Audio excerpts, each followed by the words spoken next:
Hello everyone, institute of mathematical analysis में आप सभी का स्वागत है। लास्ट फ्यू लेक्चर्स में मैंने आपको बताया किसी सेट का डायमीटर कैसे फाइंड आउट करते हैं, एक पॉइंट और एक सेट के बीच का डिस्टेंस कैसे कैलकुलेट करते हैं, और दो सेट के बीच का डिस्टेंस हम कैसे कैलकुलेट करते हैं। और आज हम एक थ्योरम डिस्कस करने जा रहे हैं डायमीटर ऑफ अ सेट से रिलेटेड। तो जैसा कि आप लोग देख सकते हैं, थ्योरम यहाँ पे लिखा हुआ है। इस थ्योरम में दो पॉइंट्स हैं। इन दोनों पॉइंट को हम बारी बारी से प्रूव करेंगे। तो आज का जो हमारा लेक्चर है इसी थ्योरम पे कंसंट्रेटेड रहेगा, तो इस वीडियो को एंड तक देखिएगा। और साथ ही साथ अगर आप इस चैनल पर नए हैं तो चैनल को सब्सक्राइब करना ना भूलिएगा। तो बिना टाइम वेस्ट के स्टार्ट करते हैं आज के लेक्चर को। तो सबसे पहले हम इस थ्योरम को समझते हैं कि ये थ्योरम आखिर कह क्या रहा है। थ्योरम कह रहा है कि let X D be a metric space, यानी एक्स डी क्या है, कोई एक मैट्रिक स्पेस है, ये हम एज्यूम करके चल रहे हैं। देन के बाद दो पॉइंट लिखा हुआ है। इन दोनों पॉइंट को हमें क्या करना है, प्रूव करना है। तो पहला पॉइंट देखते हैं क्या है। पहला पॉइंट है कि let A subset of x, यानी क्या है कि ए क्या है, एक्स का कोई सबसेट है। Then diameter of A is equal to 0 if and only if A is singleton set. तो हमें यह प्रूव करना है कि अगर ए कोई सबसेट है एक्स का और डायमीटर ऑफ ए क्या है, 0 है, तो इसका मतलब ये है कि वो जो सेट हम ए ले रहे हैं वो एक सिंगलटन सेट है। और इसका उल्टा भी कि अगर ए कोई सिंगलटन सेट है तो उसका डायमीटर 0 हो जाएगा। तो ये हमारा पहला पॉइंट है। दूसरा पॉइंट क्या कहता है, दूसरा पॉइंट कहता ये है कि अगर हमारे पास कोई भी दो सेट ए और बी हो जो एक्स का सबसेट हो, यानी यहाँ पे लिखा हुआ है for all A B subset of x, यानी ए और बी क्या है, एक्स का सबसेट है। एक्स क्या है, मैट्रिक स्पेस है। और एक और कंडीशन जो सेटिस्फाई कर रहा है ए और बी, कौन सी condition, A subset of B. यानी हम कर क्या रहे हैं, ए और बी दो सबसेट ले रहे हैं एक्स का, और इस तरह का सबसेट ले रहे हैं कि ए भी क्या हो, बी का सबसेट हो जाए।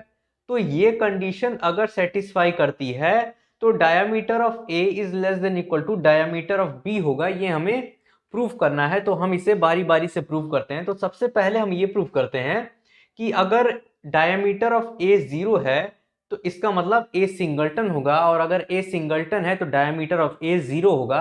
सबसे पहले हम इस बात को प्रूफ करते हैं। देखिए ये तो मैंने अजम्पशन लिया हुआ है कि लेट एक्स डी बी ए मैट्रिक स्पेस, यानी ये हम मान के चल रहे हैं, ये हमारा थ्योरम में दिया हुआ है कि एक्स डी कोई मैट्रिक स्पेस है।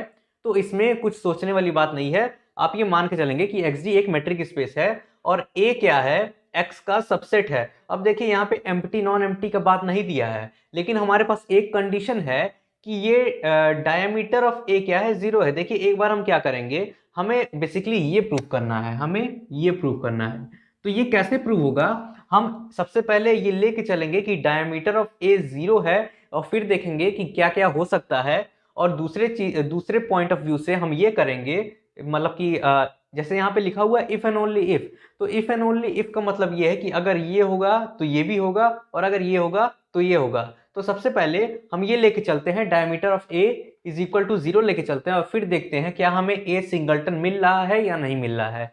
तो यहाँ पे मैंने लिखा हुआ है फर्स्ट में, we have diameter of A is equal to 0। ये जो डेल है ये डायमीटर को रिप्रेजेंट कर रहा है। मैंने आपको बताया था कि डायमीटर को किस तरह से डिनोट करते हैं, तो उसमें से एक तरीका ये भी था कि इसको डेल से डिनोट करते थे। Del A is equal to 0, यानी diameter of A is equal to 0। तो हम ये लेके चल रहे हैं, और फिर हम देखते हैं कि आगे क्या क्या होता चलता है।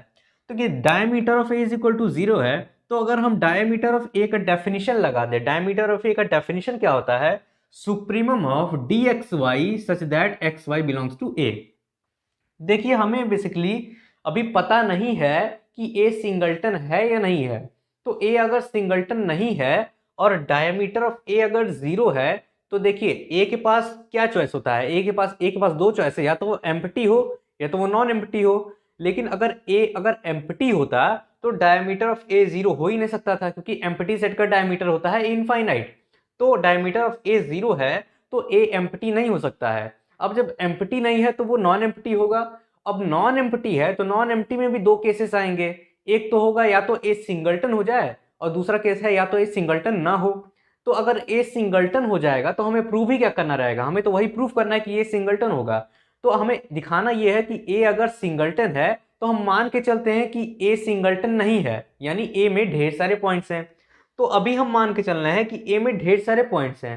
तो ए में अगर ढेर सारे पॉइंट्स होंगे यानी ढेर सारे एक्स वाई होंगे तो उन दोनों के बीच का ढेर सारे डिस्टेंस भी निकलेंगे। मान लेते हैं ए में 5 पॉइंट है, 10 पॉइंट है, 15 पॉइंट है, तो उन 15-20 पॉइंट में जो भी जितने भी नंबर ऑफ पॉइंट्स होंगे उन सारे पॉइंट्स के बीच का आपस में म्यूचुअल डिस्टेंस एग्जिस्ट ही करेगा, जिसे हम डी एक्स वाई से डिनोट कर रहे हैं। और इस डी एक्स वाई का सुप्रीमम क्या हो जाता है, वो डायमीटर ऑफ ए हो जाता है। यही डेफिनेशन था डायमीटर ऑफ ए का। तो यहाँ पे दिया हुआ है कि डायमीटर ऑफ ए 0 है, तो supremum of D x Y belongs to A भी क्या होगा, 0 हो जाएगा। तो ये सीधे सीधे डायमीटर का डेफिनेशन लगाया मैंने। अब क्या, अब देखिए हो क्या रहा है कि अगर सिंगलटन नहीं होता तो उसमें ढेर सारे पॉइंट्स होते हैं, ढेर सारे पॉइंट्स होते हैं तो ढेर सारे हमें डी एक्स वाई मिलते हैं। डी एक्स वाई क्या है, रियल नंबर है, distance between X and Y. तो डी एक्स वाई क्या है, ढेर सारे रियल नंबर जब मिलते हैं तो उसका सुप्रीमम कह रहा है कि सुप्रीमम क्या होता है, सबसे बड़ी वाली वैल्यू होती है। तो सुप्रीमम कह रहा है डी एक्स वाई का कि वो 0 है। तो इसका मतलब क्या है, देखिए सुप्रीमम क्या है, सबसे बड़ी वाली वैल्यू। सबसे बड़ी वाली वैल्यू डी एक्स वाई की अगर 0 आ रही है तो उससे छोटी वैल्यू भी तो 0 आएगी ही आएगी, क्योंकि डी एक्स वाई जो है, D x Y metric space की जो पहली कंडीशन होती है नॉन नेगेटिव कंडीशन होती है। नॉन नेगेटिव कंडीशन कहने का क्या मतलब कि ये जो डी एक्स वाई है, ये जो डी एक्स वाई है ये हमेशा ग्रेटर देन इक्वल टू 0 रहता है। तो अगर D x Y greater than equal to 0 रहता है और अगर हम इसे देखें तो डी एक्स वाई के पास दो चॉइसेस हैं। पहली चॉइस कौन सी है, डी एक्स वाई या तो ग्रेटर देन 0 हो जाए, और दूसरी चॉइस है कि D x Y is equal to 0 हो जाए।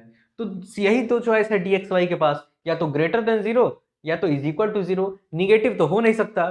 तो यहाँ पे अगर supremum of D x Y 0 आ रहा है, यानी डी एक्स वाई की सबसे बड़ी वैल्यू क्या है, 0 आ रही है, तो हर एक डी एक्स वाई क्या होगा, 0 होगा, तभी ये आ रहा है। क्योंकि अगर कोई भी एक ग्रेटर देन 0 हो जाता तो यहाँ पे सुप्रीमम 0 नहीं आता, ग्रेटर देन 0 रहता। लेकिन अगर 0 आ रहा है तो हर एक डी एक्स वाई क्या होगा, 0 होगा for all x Y belongs to A. तो यहाँ पे इसीलिए लिखा हुआ है कि अगर सुप्रीमम डी एक्स वाई अगर 0 है तो डी एक्स वाई भी 0 होगा for all x Y belongs to A. अब देखिए, अब मैंने आपको मैट्रिक स्पेस का नल कंडीशन बताया था। नल कंडीशन में क्या होता था, नल कंडीशन सेकंड कंडीशन है मैट्रिक स्पेस का, कि अगर डी एक्स वाई 0 होगा इसका मतलब x is equal to y होगा। अरे भाई, distance between x and y अगर 0 है तो इसका मतलब x और y एक ही पोजीशन पे होगा। तो यहां से पता क्या चलता है कि x is equal to y होगा, यानी अगर D x Y is equal to 0 implies x is equal to y. अब देखिए, अब यहाँ पे हो क्या रहा था, हो ये रहा था कि x और y हम क्या ले रहे थे, a का पॉइंट ले रहे थे। अब यहाँ दिखा दिए कि x जो है वो y के बराबर है। अब देखिए यहाँ पे मैंने ऐसा कहीं नहीं लिखा था कि x और y दोनों डिस्टिंक्ट हैं। यहाँ पे मैंने बस यही लिखा था कि x और y a में बिलोंग कर रहे हैं। ये नहीं लिखा था कि वो डिस्टिंक्ट है, वो सेम हो सकते थे। और यहाँ पे ये दोनों सेम हो गए, यानी कोई भी पॉइंट अगर ले लेंगे, जैसे यहाँ पे लिखा हुआ फॉर ऑल, यानी हर एक एक्स वाई, कोई भी एक्स वाई अगर हम ले ले ए में तो वो दोनों बराबर हो जाएंगे। यानी अगर ए में ढेर सारे एलिमेंट्स हुए भी तो वो एलिमेंट्स बराबर हो जाएंगे। और इसका मतलब ये है कि ए की वैल्यू क्या हो जाएगी, सिंगलटन ए हो जाएगी। तो यहां से हमें ये पता चला कि अगर डायमीटर ऑफ ए 0 है तो ये किस बात को इंप्लाई कर रहा है कि ए क्या है, सिंगलटन है। तो हमारा जो एक कंडीशन है, अगर डायमीटर ऑफ ए 0 है तो ए सिंगलटन, ये मैंने प्रूव कर दिया। अब उल्टा प्रूफ करते हैं कि अगर ए सिंगलटन है तो डायमीटर ऑफ ए 0 होगा। तो अगर ए सिंगलटन है तो हम करते क्या हैं, x is equal to y ले लेते हैं। मान लेते हैं ए सिंगलटन x है, तो एक दूसरा एलिमेंट ले लेते हैं y जो x के बराबर होगा। और ये दोनों ही पॉइंट किस में बिलोंग कर रहे हैं, a में बिलोंग कर रहे हैं। इसका मतलब ये है, जैसे ये सिंगलटन x है, अब कोई एलिमेंट हम ले रहे हैं y, और y क्या है, x के बराबर है, तो x भी a में बिलोंग कर रहा है, y भी a में बिलोंग करेगा। तो इसीलिए लिखा हुआ है x is equal to y for all x Y belongs to a। तो ये बात इस बात को इंप्लाई कर रहा है, तो यहाँ पे डबल इंप्लाइड बाई लिखा हुआ है, implies and is implied by. अब देखिए, अगर x is equal to y है तो डी एक्स वाई 0 हो जाएगा। ये तो जाहिर सी बात है, क्योंकि अगर x is equal to y है तो डी एक्स वाई 0 हो जाएगा, कि हम नल कंडीशन से कह रहे हैं। तो ये कंडीशन इस कंडीशन को इंप्लाई करेगा। और अगर डी एक्स वाई जीरो है for all x Y belongs to A, तो इसका सुप्रीमम भी जीरो हो जाएगा, क्योंकि अगर हर एक डी एक्स वाई जीरो होगा तो उसमें जो सबसे बड़ा वाला डी एक्स वाई होगा वो भी जीरो होगा, तो supremum d x Y is equal to zero. तो ये इस बात को इंप्लाई कर रहा है। और ये जो है ये डेल ए की डेफिनेशन है, ये डायमीटर ऑफ ए की डेफिनेशन है, तो ये इस बात को इंप्लाई करेगा।